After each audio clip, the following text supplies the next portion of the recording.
अष्टावक्र गीता उपदेश संख्या 32। प्रश्न है, कर्मों को करता हुआ पुरुष उनके फल के साथ लिप्त क्यों नहीं होता? जो करता होता है वही भोक्ता भी अवश्य होता है। उत्तर है, इस संसार में पुरुष को चिंता करने से ही दुख उत्पन्न होता है, बिना चिंता के दुख नहीं होता है।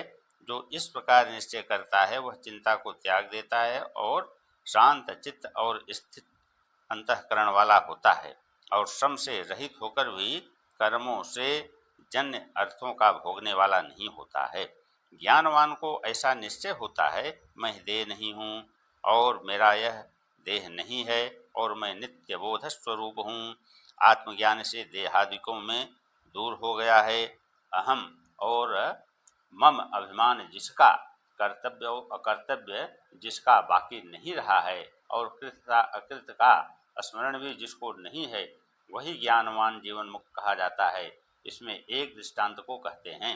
एक मंदिर में एक महात्मा रहते थे। आत्मविद्या का अभ्यास करते करते उनकी अवस्था चढ़ गई थी और शरीर की सब क्रियाएं उनकी छूट गई थी। अतः जब कोई उनके मुख में भोजन डाल देता तब खाते, जब कोई पानी पिलाता तब पानी पीते थे और एक स्थान में बैठे रहने से किसी से बोलते न थे और अपने आत्मानंद में ही मग्न रहते थे। एक दिन दोपहर के समय उसी मंदिर में लड़के खेलने आए। एक लड़के ने कहा कि इन महात्मा के वक्षस्थल पर चौपट बनाकर खेलें। दूसरा लड़का चाकू ले आया और जब चाकू से वक्षस्थल पर लकीरें खींचने लगा तब उसमें से रुधिर बहने लगा। महात्मा ज्यों के त्यों पड़े रहे और लड़के डर के मारे भाग गए। कोई एक पुरुष मंदिर में आया और उसने महात्मा के वक्षस्थल में रुधिर बहते देखा। तब उसने इधर उधर से पूछा तो उसको मालूम हुआ कि यह लड़कों ने किया है। तब दो चार आदमी मिलकर जर्राह को बुला लाए।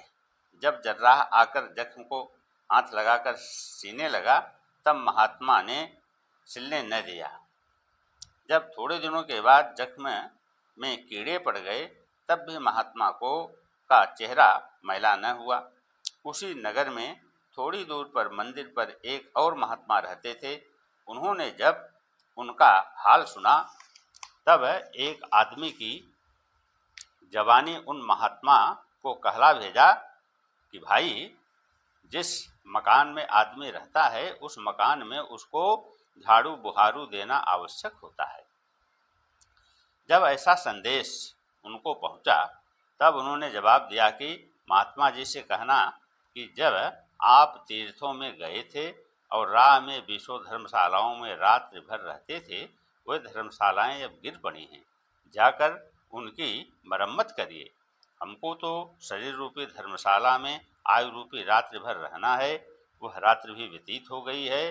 अब इस शरीर रूपी धर्मशाला की कौन मरम्मत करे? इतना कहकर फिर चुप हो गए। थोड़े दिन के बाद उन्होंने शरीर का त्याग कर दिया। ऐसी दशा जीवन मुक्तों की होती है।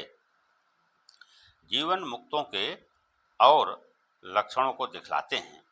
ब्रह्मा से लेकर स्तंभ पर्यंत संपूर्ण जगत मेरा ही रूप है, अर्थात मैं ही सर्वरूप हूँ।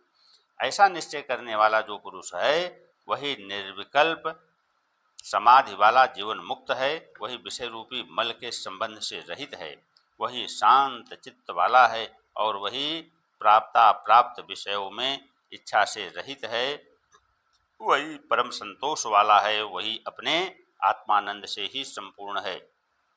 प्रश्न है, हे प्रभु, ब्रह्मज्ञानी के मन के संकल्प कैसे स्वतः नष्ट हो जाते हैं?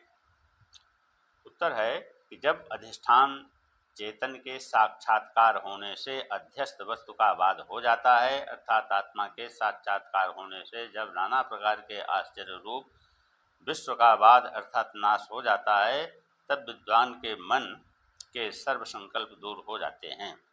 प्रश्न है, हे प्रभु, यदि आत्मा के साक्षात्कार होने से जगत का वाद हो जाता है तो फिर पंचभूतात्मक जगत भी न रहता और जगत के नाश होने पर विद्वान के देहादि भी न रहे, पर ऐसा तो नहीं देखते हैं। इसी से जाना जाता है कि आत्मा के साक्षात्कार होने पर भी जगत ज्यों का त्यों बना रहता है। उत्तर है, नाश दो प्रकार का है। एक तो बाध रूप नाश है, दूसरा निवृत्त रूप नाश है। अर्थात उपादान कारण के सहित जो कार्य का नाश है उसका नाम बाध है, उपादान के विद्यमान होते हुए जो कार्य का नाश है उसका नाम निवृत्ति है।